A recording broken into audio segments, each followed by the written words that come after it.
In the continuation of chapter number 9 optics आज हम ले रहे हैं कुछ conceptual question from NCERT exercise. तो ये क्वेश्चन नंबर 9.15 है। क्वेश्चन है use the mirror equation two deduce that an object placed between the F and 2f of the concave mirror produces a real image beyond 2f। तो आपसे कहा गया कि अगर आप f और 2f के बीच में ऑब्जेक्ट रखते हो तो आपकी जो रियल और इन्वर्टेड इमेज जो आपको मिल रही है वो बियॉन्ड 2f मिल रही है। और ये भी हमें कैसे प्रूव करना है, नीचे हमें हिंट दिया है या नोट दिया है कि this exercise help you deduce algebraically properties of images that one obtains from the रे डायग्राम। तो जो प्रॉपर्टी हम रे डायग्राम से बताते हैं वही प्रॉपर्टी हमें एल्जेब्रिकली यहाँ पर इस इक्वेशन के थ्रू यानी इक्वेशन के थ्रू हमें बतानी है। तो सबसे पहले तो हम इसको मैं सॉल्व करने की कोशिश कर रही हूँ। और इससे पहले कि हम उस पे जाएं, मैथमेटिकल इक्वेशन पे जाएं, let us draw the diagram, क्योंकि वो हमें काफ़ी इजी और हेल्पफुल हो जाएगा हमें हिंट्स लेने के लिए। तो आपसे कहा गया 2f और f के बीच में आपने ऑब्जेक्ट रखा। इस ऑब्जेक्ट के डिस्टेंस को जब हम पोल से नापते हैं -u होता है। जब आप इसकी इमेज देखेंगे तो बियॉन्ड 2f कहीं पर आपको इन्वर्टेड इमेज मिलेगी। और लेट अस से वो जो डिस्टेंस था वो -v हो गया, नेगेटिव हो गया, वो भी ये 2f भी नेगेटिव है, f भी नेगेटिव है। तो यानी हमारे पास क्या क्या वैल्यूज़ नेगेटिव हो सकती थी साइन कन्वेंशन वाइज, वो भी हमने देख लिए हैं। तो हमें क्लियर एक इंडिकेशन यहाँ से मिला कि f जो है वो आपका इस सिचुएशन में क्या हो, वो हो जाएगा आपका लेस देन 0। सो यानी ये भी लेस देन 0 है और ऑब्जेक्ट तो होता ही लेस देन 0 है। तो दोनों सिचुएशन हमारी लेस देन 0 हैं और हमारे पास कंडीशन है कि -u जो है ऑब्जेक्ट इससे तो छोटा होना चाहिए लेकिन f से बड़ा होना चाहिए, वो भी माइनस के, यानी कि हम लिख सकते हैं -2f से इसको क्या होना है, छोटा होना है और बड़ा होना है किससे, -f से। सभी माइनस में हैं, मैं माइनस सिंबल नहीं हटा रही हूँ क्योंकि वो हम रखते हैं रिलेशन में। और let us try to solve with the help of this only. तो यहाँ इस रिलेशन को अगर हम रेसिप्रोकल में ले लें तो आपकी इक्वलिटी साइन रिवर्ट हो जाता है, उल्टा हो जाता है। तो मैंने लेस देन कर दिया है, पहले ग्रेटर देन था, अब इसको साइन को चेंज कर दिया, बट सिंबल नहीं चेंज किया है, माइनस प्रॉपर्टी को चेंज नहीं किया है, वो एज इट इज़ रखी है। अब now all the equation side यानी सभी साइड्स में मैं 1/f में से सब्ट्रैक्ट कर देती हूँ। सब्ट्रैक्ट भी नहीं करना बल्कि 1/f को हम हर एक में ऐड कर देते हैं।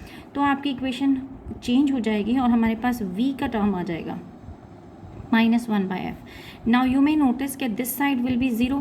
सो ये 1/f माइनस 1/, बिकॉज हमारा फॉर्मूला क्या होता है, 1/f is equal to 1/v plus 1/u होता है। तो 1/v will be equal to 1/f minus 1/u।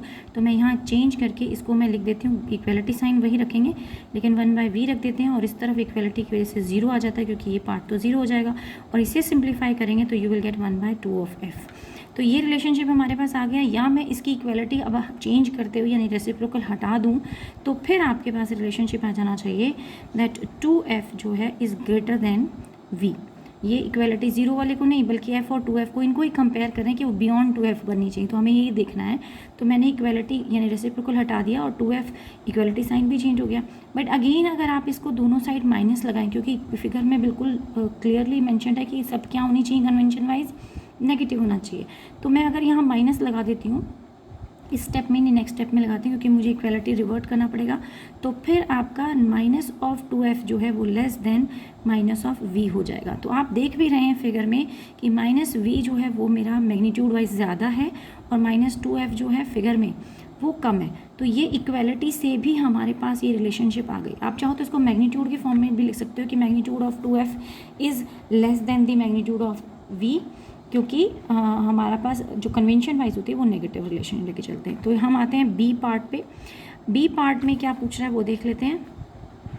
So yes, B part में पूछा है convex mirror always produces a virtual image independent of the location of the object. तो object कहीं पर भी रखा हो लेकिन कॉन्वेक्स मिरर हमेशा कैसी इमेज बनाता है, वर्चुअल इमेज बनाता है। तो इसको भी हम पहले रे डायग्राम में एक बार बना लेते हैं तो उससे हमारे लिए काम ईजी हो जाएगा।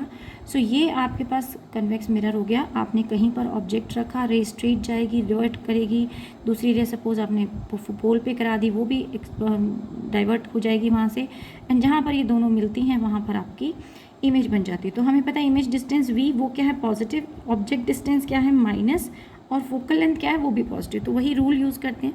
फोकल लेंथ ग्रेटर देन 0 थी, इमेज डिस्टेंस ऑब्जेक्ट डिस्टेंस वो लेस देन 0 था। फॉर्मूले में लगाएंगे तो 1/f माइनस 1/u, लेकिन अब माइनस u की जगह आप अगर लेस देन यानी नेगेटिव सिंबल है तो this whole term will become positive. That means आप कंक्लूड कर सकते हैं कि 1/v जो है वो ग्रेटर देन 0 होगा क्योंकि वो पॉजिटिव होगा। और या ये भी कह सकते हैं दिस इम्प्लाइज दैट v जो है वो ग्रेटर देन 0 होगा, यानी कि वो आपको हमेशा पॉजिटिव मिलेगा। और अगर आपके बैक साइड यानी पॉजिटिव अगर हमें v मिलता है तो इमेज कैसी मिल रही है, वर्चुअल मिल रही है, यानी हमने प्रूव कर दिया कि इमेज हमें वर्चुअल ही मिलेगी। Now let us look at part C. The virtual image produced by the convex mirror is always diminished in size and is located between the focus and the pole. तो पोल मेरा इधर shift हो गया, no problem. पोल और focus के बीच में बनती है और हमेशा डिमिनिश्ड बनती है, हमें ये बताना है। तो रे डायग्राम तो मैंने पिछली फिगर में बनाया ही था, तो यानी फिर से वही कन्वेंशन हम लेकर चल रहे हैं कि अभी भी आपके पास एफ़ क्या है, ये सी पार्ट है, तो एफ़ क्या है वो आपका ग्रेटर देन 0 हो जाता है, लेकिन यू क्या है वो लेस देन 0 होता है। तो अगर आप फॉर्मूला लेते हैं 1/v is equal to 1/f minus 1/u, तो ये एक्चुअली ये टर्म क्या देगा, अब ये प्लस हो जाएगा साइन यहाँ पे, मतलब हम कुछ ना कुछ 1/f में ऐड कर रहे हैं तब जाके वो v के इक्वल बना, 1/v के इक्वल बना। तो हम सिंपली यहाँ से ये भी कंक्लूड कर सकते हैं कि 1/v जो है वो बड़ा है 1/f से। और अगर आप इनक्वालिटी हटाएं, मतलब इसको रिवर्ट कर दें और रेसिप्रोकल हटा दें, तो फिर यही चीज़ हम कह सकते हैं कि v is less then f। तो यानी कि फोकस से छोटा होगा, तो फोकस से पहले ही बन जाएगा, पोल और फोकस के बीच में ही बन जाएगा। यही हमें कंफर्म करना था कि ये पोल और फोकस के बीच में ही बन रहा है। Now let us see the D part. An object placed between the pole and focus of the concave mirror produces a virtual and enlarged image। तो डी पार्ट में हमें बताना है कि अगर हम पोल और फोकस के बीच में कुछ ऑब्जेक्ट रख देते हैं तो फिर हमें एक वर्चुअल और एनलार्ज्ड इमेज बन जाती है। तो कॉन्केव मिरर की बात कर रहा है, तो केस ले लेते हैं कॉन्केव मिरर का। तो I have drawn a diagram. Now let us relate diagram with the inequality equation. तो हमारे पास रिलेशनशिप था यही वाला relation 1/v is equal to 1/f minus 1/u, यही रिलेशनशिप लेना है। लेकिन हमें फिगर से दिख रहा है कि f जो है वो कैसा है, लेस देन 0 है, u भी लेस देन 0 है, यानी कि नेगेटिव नेगेटिव दोनों ही नेगेटिव आ रहे हैं, ये भी नेगेटिव है ये भी नेगेटिव है। और यहीं से हमें ये भी कहना है कि पोल और फोकस के बीच में रखना है ऑब्जेक्ट को। तो आपका u जो होगा नेगेटिव u वो एक्चुअली लेस है नेगेटिव f से। तो हाँ, बहुत सारी बुक्स में ये माइनस सिंबल नहीं लगाया हुआ है, उन्होंने सीधा इसको f इज़ लेस देन दिखाया हुआ है u, बट एक्चुअली मैं यहीं से स्टार्ट करती हूँ। तो आप अगर इसका साइन रिवर्ट करोगे, यानी कि अब आप माइनस सिंबल हटाओगे तो you will get the same inequality, वही मिल जाएगा आपको, यानी कि f is less than u मिल जाएगा। साइन रिवर्ट हो गया, इनइक्वालिटी का सिंबल रिवर्ट हो गया। और यहाँ से हम इसको रेसिप्रोकल भी ले लें तो 1/f is greater than, again फिर से आ गया क्योंकि जब भी आप रेसिप्रोकल लेते हो फिर दोबारा साइन चेंज होता है। और अब दोनों तरफ हम माइनस 1/u कर देते हैं। तो if you will do the same, तो यहाँ 1/f माइनस 1/u आ जाएगा and this will be, because हम अब सब्ट्रैक्ट कर रहे हैं, ऐड नहीं कर रहे कुछ भी, या फिर हमने इस टर्म को माइनस नहीं किया। तो जब भी या तो साइन चेंज हो या आप रेसिप्रोकल लें तो इनइक्वालिटी साइन चेंज होता है। तो 1 minus you minus 1 minus 1/u, तो this will become 0 and this factor will become 1/v। तो आपके पास कंक्लूजन आ गया कि 1/v is your greater than 0, या आप सिंपली कह सकते हैं कि v इज़ ग्रेटर देन 0। और यही हमें कंक्लूड करना था कि v क्या है, ग्रेटर देन 0, यानी कि v को पॉजिटिव होना है, और v पॉजिटिव आ रहा था हमारा फिगर में भी। तो हमने दोनों को रिलेट कर दिया। साथ साथ वो ये भी पूछ रहा है कि यहाँ पर हमें आई थिंक कुछ और पार्ट भी रह गया था, एनलार्ज्ड इमेज। यस, हमें ये भी बताना है एनलार्ज, और एनलार्ज वाला का केस तो शायद पिछले केस में भी था। तो एक बार देख लें कि focus between pole and focus में बनता है डिमिनिश्ड। हाँ, तो पिछले केस में भी, सॉरी ये हम पिछले केस में मिस कर गए। तो डिमिनिश्ड हमें यहाँ भी बताना है और यहाँ एनलार्ज्ड है हमें ये भी बताना है। तो पिछले केस को तो हम यहीं से कंक्लूड कर सकते हैं। यहीं पे आप देख सकते हैं कि एज यू नो कि u नेगेटिव था, तो यहाँ आप नेगेटिव टोटल जो वैल्यू बन जाएगी वो पॉजिटिव हो जाएगी। तो 1/f में आप कोई पॉजिटिव वैल्यू ऐड कर रहे हो then only you will get v। तो इसका मतलब जैसे हमने यहाँ कहा कि 1/v जो है वो ग्रेटर देन 1/f है, क्योंकि वो इस पूरे टर्म के इक्वल है। 1/v is equal to sum total of these two. Same वैसे हम ये भी कह सकते हैं कि 1/v is greater than 1/u, लेकिन u एक्चुअल में नेगेटिव होता है, तो यहाँ आप मॉड लेके चलो, अदरवाइज़ हमें माइनस सिंबल लगाना पड़ेगा और इक्वलिटी फिर हमारी वैलिड नहीं हो पाएगी। तो हम दोनों साइड हम प्लस लेके चल रहे हैं, यानी मॉड ले लिया है, और आप इसको रेसिप्रोकल ले लो, यानी कि v जो है वो less than u of mod हो गया, यानी कि रेसिप्रोकल हटा दिया है मैंने, और u ऑफ मॉड के से हमेशा कम रहेगा। और अगर कम रहेगा तो हमारा मैग्नीफिकेशन का फॉर्मूला होता था V/U। ये रिलेशनशिप हम लेके चलते थे विद योर, अगर मिरर है तो माइनस सिंबल के साथ आएगा और कॉन्वेक्स लेंस होता था तो प्लस, तो यहाँ माइनस सिंबल के साथ आएगा। लेकिन मैं तो इस वक्त मॉड ले रही हूँ और मुझे सिर्फ ये देखना है कि मैग्नीट्यूड क्या आता है। तो अगर मैग्नीट्यूड ग्रेटर देन 1 आएगा देन इट इज़ ओके। तो आप देख रहे हो कि V हमारा हमेशा लेस देन है यू के मैग्नीट्यूड के लेस देन है। तो अगर ये टर्म लेस देन होगी तो आपका ये फैक्टर जो है वो लेस देन 1 आएगा, विच मीन्स डिमिनिश्ड इमेज बनेगी। तो ये कंफर्म हो जाता है, पिछले केस का मैंने कंफर्म किया अभी कि डिमिनिश्ड इमेज बन रही है। ये पिक्चर में नहीं आ रहा होगा। सो पिछले केस में हमें कंफर्म करना था कि डिमिनिश्ड इमेज बन रही है। यही कॉन्सेप्ट अब हम यहाँ लगा लेते हैं, क्योंकि अभी भी हमें मैग्नीफिकेशन नहीं बताना है कि इमेज कैसी है, एनलार्ज्ड है या डिमिनिश्ड बन रही है। In order to show that कि अब की बार जो इमेज बन रही है वो मैग्नीफाइड बन रही है या वो एनलार्ज्ड बन रही है, हम यही इक्वलिटी यूज़ कर रहे हैं। लेकिन इस रिलेशनशिप में हमें पता है कि u हमेशा f से छोटा होगा, यानी कि u भी नेगेटिव है f भी नेगेटिव है, लेकिन u हमेशा f से छोटा है। तो अगर आप जो भी वैल्यू यहाँ पर पुट करते हैं u की, माइनस और माइनस मिलके वो प्लस हो जाएंगे और यहाँ पर आएगी माइनस वैल्यू, यानी कि ये पूरी इक्वलिटी आपको पॉजिटिव में आंसर देगी, पॉजिटिव आंसर आएगा, लेकिन वो काफ़ी कम होगा मैग्नीट्यूड से एज़ कम्पेयर टू u। तो u के मैग्नीट्यूड से v 1/v जो मॉड होगा, 1/v की जो वैल्यू होगी वो 1/u मॉड से काफ़ी कम होगी। ये अगर ऐसे इनक्वालिटीज़ में अगर अभी भी प्रॉब्लम आए आपको, तो मैं आपको सजेस्ट करूँगी कि आप एक दो वैल्यूज़ प्लेस करके, रेंडम वैल्यूज़ 1 या कुछ भी अज्यूम करके, जैसे अगर मान लीजिए आप इसे 5 मान लें और यहाँ से 4 मान लें, ऐसी कोई वैल्यूज़ प्लेस करके आप देखेंगे। तो अब मैं रेंडमली आपको बताऊँ तो ये 1/20 आ जाता है। तो 1/20 जो है is much less quantity as compare to, जैसे मैंने अभी एग्जांपल लिया 1/4, तो उससे काफ़ी लेस होगा। और ये सभी केसेस में होगा क्योंकि ये f जो है बड़ा है मैग्नीट्यूड वाइज और u छोटा है। इसको अगर हम कंडीशन ले लें तो आपके पास सिचुएशन ये आ जाती है, यानी कि मैंने 1/v को काफ़ी छोटा कह दिया है 1/u मॉड से। सी रिमेंबर अगेन मैंने इक्वलिटी में साइन कंसीडर नहीं किया है, जैसे मैं पिछले केस में नहीं कर रही थी। यहाँ पर भी मैंने साइन नहीं कंसीडर किया, क्योंकि जब आप रेशो कंपेयर करते हो इस इक्वेशन को पुट करते वक्त, सॉल्व करते वक्त, तो हम सोच लेते हैं कि यस यहाँ पर तो हम कंक्लूजन निकालने के लिए, हम फाइंड आउट करने के लिए हम इसको साइन देते हैं कि दोनों ऐड हो रहे हैं और आपकी वैल्यू पॉजिटिव आ रही थी। यहाँ पर भी दोनों ऐड नहीं हो रहे, एक में से दूसरा सब्ट्रैक्ट हो रहा है, बट वैल्यू आपकी अगेन पॉजिटिव आ रही है, बट मच लेस। यहाँ ग्रेटर आ रही थी तो हमने ग्रेटर का सिंबल यूज़ किया, लेकिन मैग्नीट्यूड से कंपेयर किया। सेम ऐसे यहाँ पर भी कर रहे हैं। तो अगर हम रेसिप्रोकल हटाते हैं तो v is greater than much mod से काफ़ी बड़ा हो जाता है। तो मैग्नीफिकेशन हमारा रिलेशनशिप होता है v/u। तो अब अगर आपका u मॉड कम हो जाएगा, so this fraction will be less than 0 point something. Sorry, जब ये मॉड यहाँ लगाएंगे तो ये ग्रेटर हो जाएगा, सॉरी मैंने गलती से निकला मुँह से। तो this will be greater than 1, क्योंकि u छोटा है v बड़ा है, v बड़ा है तो आपका ग्रेटर देन 1 का मैग्नीट्यूड आता है। दैट मीन्स अब जो इमेज बन रही है वो कैसी बन रही है, एनलार्ज्ड बन रही है। सो ये कन्फर्म हो जाता है एनलार्ज्ड इमेज बन रही है। सो नेक्स्ट क्वेश्चन देखते हैं। This is question number 9.18। Question कहता है you have learn that the plane and a convex mirror produces virtual image of the object. Can they produce the real image under some circumstances?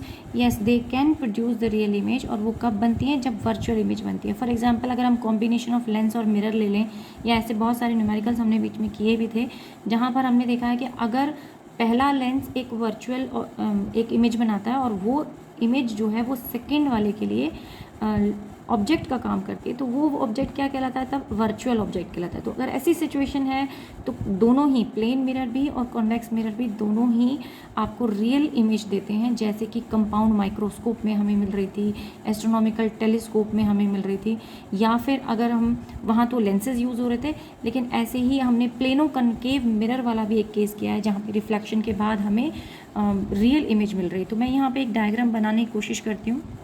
So I have drawn the diagram, यानी कि हमने मान लिया कि कोई lens होगा यहाँ पर या कुछ भी, आपने डाइवर्ज होके इमेज जो है आ रही थी और हमें लगा जैसे वो मिरर से टकराएगी वो रिफ्लेक्ट हो जाएगी, लेकिन हमें लगा इमेज कहीं पीछे से आ रही है। यानी यहाँ पर क्या बन रही थी, ये ऑब्जेक्ट बन रहा था, पहले किसी डिवाइस ने यहाँ पर एक इमेज बनाया होगा, वो इमेज इस मिरर के लिए वर्चुअल ऑब्जेक्ट बन गया।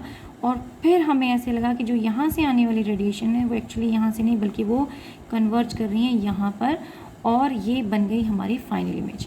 तो सेम ऐसे ही कनकेव कन्वेक्स मिरर में भी हो सकता है और प्लेन मिरर में भी हो सकता है, दोनों में पॉसिबिलिटी है। नेक्स्ट क्वेश्चन देखें। A virtual image we always say can not be caught on the screen, yet when we see a virtual image we are obliquely bringing it onto the screen of our eye. Is this a contradiction? ये contradiction नहीं है, क्योंकि हमारे eyes के अंदर lenses लगे होते हैं और रेटिना पर जो इमेज बन रही है वो रियल ही बन रही है। इसको थोड़ा और डिटेल में मैं समझाने की कोशिश करती हूँ कि जब हम कहते हैं कि मान लीजिए आपने कोई लेंस यूज़ किया या आपने कोई मिरर यूज़ किया और उसकी एक वर्चुअल इमेज बन रही थी, तो वर्चुअल इमेज हम स्क्रीन पे प्रोड्यूस नहीं कर रहे, हमने वहाँ पर कोई स्क्रीन नहीं रखा कि वो स्क्रीन पे जाके इमेज बन गई, बट हम उस इमेज को देख पा रहे हैं। हम क्यों देख पा रहे हैं? क्योंकि वो जो इमेज बनी थी वो एक वर्चुअल ऑब्जेक्ट बन गई हमारे आँखों के लेंस के लिए, और हमारे उस लेंस ने एक रियल इन्वर्टेड इमेज कहाँ बना दी है? रेटिना पे, और हम उसी जो रेटिना पे जो इमेज बनी है हम उसे ही देख पा रहे हैं। तो हमने कोई स्क्रीन यानी हमारा रेटिना उस वर्चुअल इमेज की पोजीशन पर प्लेस नहीं था, तो हमने जो इमेज बनी है रेटिना पर वो इनसाइड द आई बनी है, वो स्क्रीन नहीं है। तो इनिशियली जो वर्चुअल इमेज थी उसके लिए स्क्रीन कौन सा था? उसके लिए वो स्क्रीन था जहाँ पर उस इमेज को एट दैट वर्चुअल डिस्टेंस पे उसे होना चाहिए था, बट वहाँ उस स्क्रीन पर कोई इमेज प्रोड्यूस नहीं हुई। तो इस तरह से हम समझ सकते हैं कि इसमें कोई कॉन्ट्राडिक्शन नहीं है। जो फाइनल इमेज बन रही है, क्योंकि हर एक इमेज को, जिस विजन को हम यूज़ कर रहे हैं उसके अकॉर्डिंगली हमारे आईज़ का एक बहुत बड़ा मेजर रोल होता है। तो हमारी आई हर उस इमेज को जो स्क्रीन पे बन रही हो या जो स्क्रीन पे नहीं बन रही हो, उन सब की फर्दर आगे इमेज बनाती है ऑन रेटिना। नेक्स्ट क्वेश्चन देखें। A diver under water looks obliquely at the fisherman standing on the bank of the lake. यानी एक फिशरमैन खड़ा हुआ है और डाइवर जो है वो अंडर द वाटर है।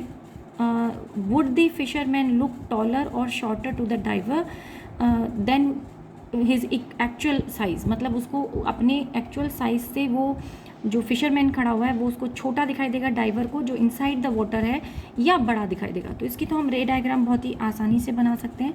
Late us try. ये क्वेश्चन नंबर डी पार्ट था, सी पार्ट था। बी का मैंने कुछ लिखा नहीं है because that is no contradiction is the answer. तो यहाँ पर देख लेते हैं कि सपोज़ हम कहते हैं कि पर्सन यहाँ पर स्टैंडिंग है और उसके लिए ये आपका एयर है और यहाँ वाटर हो गया। तो जब एक लाइट रे ऑब्जेक्ट यहाँ पर था, हमारा ए बी कह देते हैं इसको, तो जब एक लाइट रे स्ट्रेट जाती है इट विल बेंड, ये नॉर्मल कह देते हैं, तो it will bend towards the normal, क्योंकि रेयरर से डेंसर की तरफ जा रही है। सेम ऐसे कोई दूसरी रेडिएशन भी, क्योंकि हम कहें कि ऑब्जर्वर की जो आइज़ थी वो यहाँ थी, डाइवर जो था उसकी आइज़ यहाँ थी, तो उसकी आइज़ पे सारी रेडिएशंस को पहुँचना है, तो एक से नहीं 2-3 बना दें। तो यहाँ पर भी हम कह दें कोई इंसिडेंट रे गई होगी और वो भी टुवर्ड्स, यहाँ पर भी एक नॉर्मल बना दीजिए, वो भी टुवर्ड्स द नॉर्मल बेंड हो गई। तो ऑब्जर्वर को लगा कि पीछे से कहीं से लाइट आ रही है, उसको ये नहीं लगा कि लाइट यहीं से आ रही थी, बल्कि उसको पीछे से दिखाई दिया और वो अपने एक्चुअल साइज से उसको बड़ा दिखाई देगा। तो क्या दिखाई दिया? टॉलर दिखाई दिया। ठीक है, नेक्स्ट क्वेश्चन देखिए। In this question next part है, does the apparent depth of the tank of the water changes if viewed obliquely? जब हम साइड से कहीं से देखेंगे या एट सर्टेन एंगल पे देख रहे हैं तो क्या उसका डेप्थ चेंज हो जाएगा, और if so does the apparent depth increase और डिक्रीज? और हमें ये भी बताना है कि एपरेंट डेप्थ पे फ़र्क क्या पड़ेगा। तो इसका भी हम एक रे डायग्राम बना लेते हैं कि सपोज़ मैं 2 पोजीशंस ले लेती हूँ कि एक तो आप ऑब्जर्वर यहाँ से दिख रहा है, ये उसका विजन पॉइंट हो गया, एक ऑब्जर्वर ने यहाँ से देख लिया। तो दोनों पॉइंट्स के डायग्राम हम यही बनाते हैं इसी फिगर में। एक तो स्ट्रेट हो गया, डेप्थ जो थी, एक्चुअल डेप्थ जो थी वो यहाँ थी ओ पर, लेकिन लाइट रेडिएशन सपोज यहाँ टैंक यहाँ तक फील्ड है, हम वी आर कंसीडरिंग टैंक यहाँ तक फील्ड है और ये टैंक की आउटर बाउंड्री होगी। तो एक लाइट रेडिएशंस तो स्ट्रेट आएंगी यहाँ पर और दे विल डाइवर्ज आउट ऐसे, और यहाँ तक आई और मे बी से ये डाइवर्ज हो गई, लेकिन लगेगा ऐसे कि यहाँ पर आ रही है। तो इमेज यहाँ बनी। तो अगर आप वर्टिकली अबव से देख रहे हो तो then the image will be here, but अगर हमने साइड से कहीं से देखा, ऑब्जेक्ट हम अगेन फिर भी बॉटम पे मानते हैं, तो लाइट रेडिएशन कहाँ गई? स्ट्रेट गई, क्योंकि अब हमें ऑब्लिकली बेंड होनी है, तो इधर बेंड हो गया। इधर से भी फिर से कोई लाइट रेडिएशन हम कह दें सपोज यहाँ पर बेंड हुई और ये बेंड हुई, लेकिन हमें लगा कि ऑब्जेक्ट कहाँ पर आ रहा है? यहाँ पर आ रहा है, तो इमेज ऊपर की तरफ बन गई। यानी पोजीशन आप दोनों में कंपेयर करें तो एक केस में इमेज ऊपर की तरफ शिफ्ट हो रही है, तो आप कह सकते हो कि अब वो ज़्यादा क्या डिक्रीज़ कर रहा है, उसका डेप्थ जो है, इमेज पोजीशन जो है वो डिक्रीज़ कर, लेंथ डिक्रीज़ कर गया है।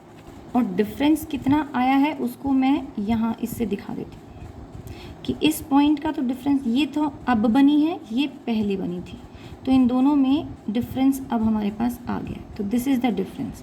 तो अब डेप्थ क्या हो गई है, कम हो गई, डिक्रीज़ हो गई है पहले के कंपैरिजन में। नेक्स्ट क्वेश्चन देखें। Next part, the refractive index of the diamond is much greater than that of the ordinary glass. तो नॉर्मल ग्लास के कंपैरिजन में रिफ्रैक्टिव इंडेक्स बहुत ज़्यादा होता है डायमंड का, और ये मैं बता देती हूँ कि म्यू कितना होता है, 2.42 होता है। क्रिटिकल एंगल भी इसी वजह से काफ़ी कम होता है, 24 डिग्री हो जाता है। तो यानी कि आगे पूछ रहा है, is this fact of some use to the diamond cutter. तो क्या ये क्रिटिकल एंगल इतना कम है, 24 डिग्री पे आ रहा है, यानी कि बहुत कम एंगल पे ही अंदर लाइट बेंड हो जाती है, TIR हो जाता है, इससे क्या डायमंड कटर को कोई बेनिफिट मिलता है?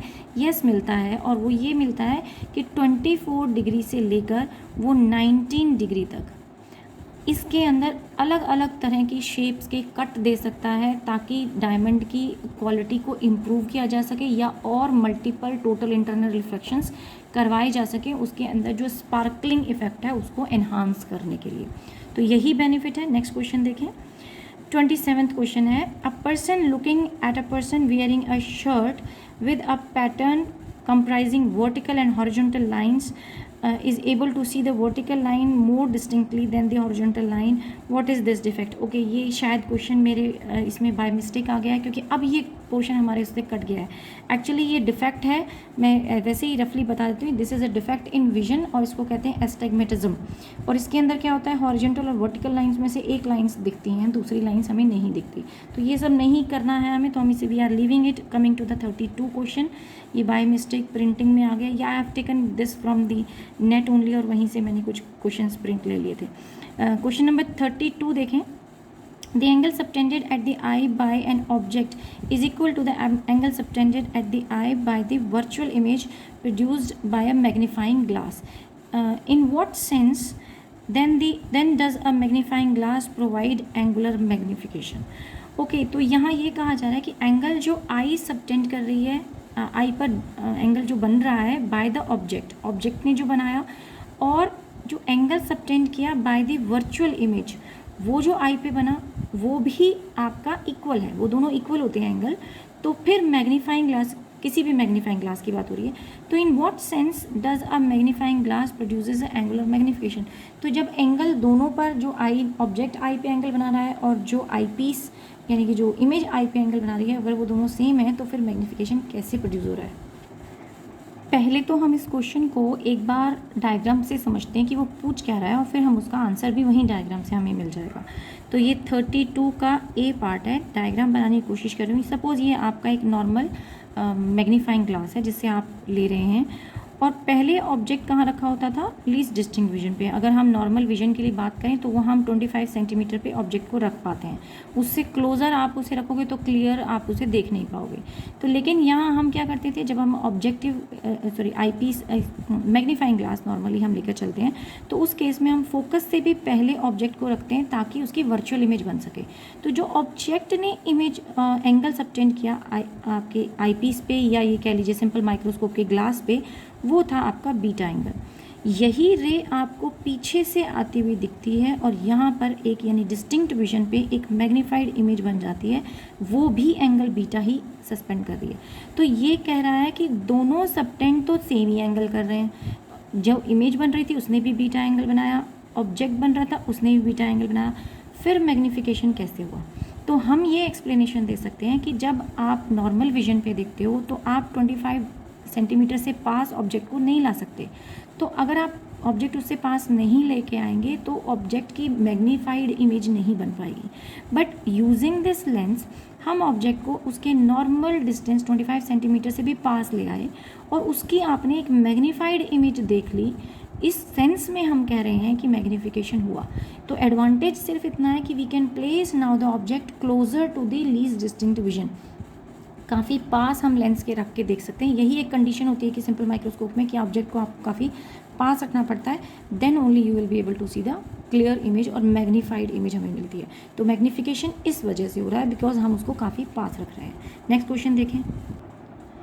In viewing through a magnifying glass, one usually positions one's eye very close to the lens, तो लेंस के काफ़ी पास रखते हैं अपनी आइज़ के को जब हम ऑब्जर्व करते हैं मैग्नीफाइंग यानी सिंपल माइक्रोस्कोप के through. Does angular magnification changes if the I is move back, क्या मैग्निफिकेशन पे कोई फ़र्क पड़ेगा अगर हम अपनी आइज़ को थोड़ा सा पीछे ले जाएंगे? यस, फ़र्क पड़ेगा, क्योंकि अगर आप ऑब्जर्वर की आइज़ यहीं पर है, ऑब्जर्वेशन पॉइंट पर ही है, तो जो एंगल सबटेंड हुआ वो लेंस पर और आई पर दोनों पे लगभग सेम ही होगा. लेकिन अगर आप अपनी आइज़ को पीछे ले जाएंगे तो फिर एंगल डिफ़र कर जाएगा और उसकी वजह से आपकी मैग्नीफिकेशन भी रिड्यूस हो जाएगी, थोड़ा सा मैग्नीफिकेशन भी कम हो जाएगा. Magnifying power of a simple microscope is inversely proportional to the focal length. तो हमें मैग्नीफिकेशन का फॉर्मूला, अगर आप लीस्ट डिस्टिंक्ट विजन पे बना रहे हो तो 1+d/f होता है अगर आप एट डी पे बनता है तो, और अगर आप एट इन्फिनिटी देख रहे हो तो फिर ये d/f हो जाता है, यानी इन्वर्सली प्रोपोर्शनल टू f है, वो हमें पता है, फॉर्मूले में भी यही होता है. What then stop us from using a convex lens of small focal length and achieve the greater and greater magnifying power. वो कहता है कि अगर इन्वर्सली प्रोपोर्शनल फोकल लेंथ पर ही है तो हम फोकल लेंथ को और कम करते चले जाते हैं ताकि मैग्नीफिकेशन और बढ़ता चला जाए. तो ऐसा हम क्यों नहीं कर पा रहे हैं, कि हम मैग्नीफिकेशन क्यों नहीं बढ़ा पा रहे हैं? उसका रीज़न है कि अगर हम मैग्नीफिकेशन बढ़ाएंगे, एक तो इतनी छोटे लेंसेज को, मतलब इतनी कम फोकल लेंथ वाले लेंसेज को डिज़ाइन करना ही बहुत मुश्किल हो जाता है, और दूसरा अगर ऐसा करते हैं तो बहुत सारे क्रोमेटिक और स्फेरिकल एब्रेशंस आने के चांसेस रहते हैं और उतनी क्लैरिटी या उतनी क्लियर इमेज आपको नहीं मिलती है. तो इसलिए कुछ लिमिटेशन, यही एक मेजर लिमिटेशन है कि हमारे पास बहुत ज़्यादा कम फोकल लेंथ का डिज़ाइन करना पॉसिबल नहीं है और क्रोमेटिक और स्फेरिकल एब्रेशंस आएंगे उस केस में. It says why both objective and eyepiece of the compound microscope have short focal length. Okay, तो दोनों के पास शॉर्ट फोकल लेंथ क्यों होना चाहिए, तो ये पूछ रहे हैं. तो यहाँ हम सीधा मैग्नीफिकेशन का फॉर्मूला लें, which is equal to -L/f of naught 1+d/fe. तो फॉर्मूले से क्लियरली दिख रहा है कि जितना ज़्यादा आपका f0 होगा, जितना ज़्यादा आपका, ये जितना कम, हमें शॉर्ट फोकल लेंथ की बात करें तो जितना कम रखेंगे हम उतना ही मैग्नीफिकेशन आपका बढ़ता चला जाएगा. तो f0 should be less, fe should be less to increase for, यहाँ फॉर लिख देते हैं, for m to be large. तो मैग्नीफिकेशन लार्ज होने के लिए हमारे पास क्या होना चाहिए कि दोनों ही f0 और fe जो है वो स्मॉल होनी चाहिए. नेक्स्ट क्वेश्चन देखें. Now the next and the last question of this chapter. When viewing through a compound microscope, our eye should be positioned not on the eyepiece but at short distance away from it for best viewing. Why? How much should be that short distance between the eye and eyepiece? तो आपसे कहा गया है कि जब भी हम compound microscope में देखते हैं तो आपको पता है कि दो लेंसेज होते हैं. कंपाउंड में स्मॉलर आपका ऑब्जेक्टिव हो जाता है और आईपीस आपका बिगर हो जाता है. और आप जब भी फाइनल इमेज देखते हैं, सपोज इसने इमेज बनाई यहाँ पर और इसकी फाइनल इमेज आपको लीस्ट डिस्टिंक्ट विजन पे डी पर आपको दिखाई देती है, तो आप अपनी आई को कहाँ रखेंगे? अगर आपने आईपीस के पास ज़्यादा रख दी है तो क्या होगा, और अगर बहुत दूर रख दी तो क्या होगा? तो एक्चुअली आई रिंग एक टर्म आती है, आई रिंग बोलते हैं. और आई रिंग क्या होता है? इस पूरे ऑब्जेक्टिव की इमेज जो आई पीस के ऊपर बनती है. तो आई पीस के ऊपर, या फिर इसको सिंपली लिख भी देती हूँ मैं, image of objective at eyepiece. So eyepiece पर जो ऑब्जेक्टिव की इमेज बन रही है, यानी कि हम लगा दें कि वो छोटी बन रही है, बड़ी बन रही है, जैसी भी इमेज बन रही है, यानी कि डिपेंड करेगा कैसी इमेज बनेगी, वो भी डिपेंड करेगा कि इन दोनों के बीच का सेपरेशन कितना है, इनकी लेंथ कितनी है, और उसी पर डिपेंड करेगा कि आप अपनी आईज़ को कहाँ पर रखें. तो सपोज़ ऑब्जर्वर ने आई यहाँ रखी और वो ऑब्जेक्टिव के काफ़ी क्लोज है, मतलब आप काफ़ी पास ले आए, तो ऑब्जेक्टिव का रिंग का साइज़ बड़ा है और आपकी आइज़ तो छोटी रह गई. तो उस सिचुएशन में क्या होगा, बहुत सारी रेडिएशन जो है आसपास से बाहर निकल जाएगी और आपका विजन क्लियर नहीं होगा, आपको दिखाई नहीं देगा ढंग से. नेक्स्ट तरीका ये है कि अगर आप बहुत दूर ले गए तो उस सिचुएशन में भी आपको क्लैरिटी नहीं होगी. तो आपको कहाँ रखनी चाहिए? आपको अपनी आंखें उस जगह पे रखनी चाहिए जहाँ पर आपकी ये जो आई रिंग है इसकी पूरी पिक्चर आपकी आईज देख पाएँ. यानी हम ये कह सकते हैं कि जो इमेज ऑब्जेक्टिव की बनी है आई पीस के ऊपर, उस इमेज का साइज़ आपके प्यूपिल के साइज़ से छोटा हो, या तो एग्जैक्टली उतना ही हो या आपका प्यूपिल का साइज़ जो है वो बड़ा हो. तो उससे क्या होगा, जितनी भी रेडिएशंस आपके ऑब्जेक्टिव में से आ रही हैं वो आपके प्यूपिल में एंटर कर पाएंगी और वो आपको क्लियर व्यू दे देंगी। लेकिन ये डिपेंड करता है अगेन कि फोकल लेंथ कितनी है आईपीस की और इन दोनों के बीच में डिस्टेंस कितना है, उससे डिसाइड होगा कि यहाँ पर इमेज जो बन रही है वो किस साइज़ की। अगर वो bigger than the size of the प्यूपिल है तो फिर तो आप उसको नहीं देख पाएंगे क्लैरिटी के साथ। तो ये मैन्युफैक्चरिंग होता है, तभी हम कहते हैं कुछ माइक्रोस्कोप बहुत अच्छी क्वालिटी के हैं, कुछ उतनी क्वालिटी के नहीं हैं। तो क्वालिटी फैक्टर भी यानी कि उनकी डिज़ाइनिंग के टाइम पे डिसाइड होता है कि किस तरीके के आप आई एडजस्टमेंट रखें। मोस्टली सभी इस तरीके से होते हैं कि आप हार्डली 1 सेंटीमीटर या 2 सेंटीमीटर का 1 सेंटीमीटर या 2 सेंटीमीटर का डिस्टेंस आप रखें। आई का क्लोज ही रखना पड़ता है, बहुत दूर नहीं ले जाना पड़ता ताकि आपको क्लैरिटी के साथ दिख पाए। लेकिन फिर भी क्योंकि डिज़ाइनिंग पर डिपेंड करता है, हम सिर्फ 2 ही फैक्टर्स बता सकते हैं। अगर आपसे क्वेश्चन ये आता है तो हम 2 ही फैक्टर बता सकते हैं। It depends upon the length of the tube and secondly on the focal length of the eyepiece. और रखनी कहाँ पर है, in such a way that the eye ring, यानी आई रिंग क्या है, इमेज है किसकी, ऑब्जेक्टिव की आई पीस पे। तो the eye ring should be either less than the size of the pupil और equal to the size of the pupil. So इस क्लास के लिए इतना ही। अगली क्लास में हम स्टार्ट करेंगे वेव ऑप्टिक्स। Thank you.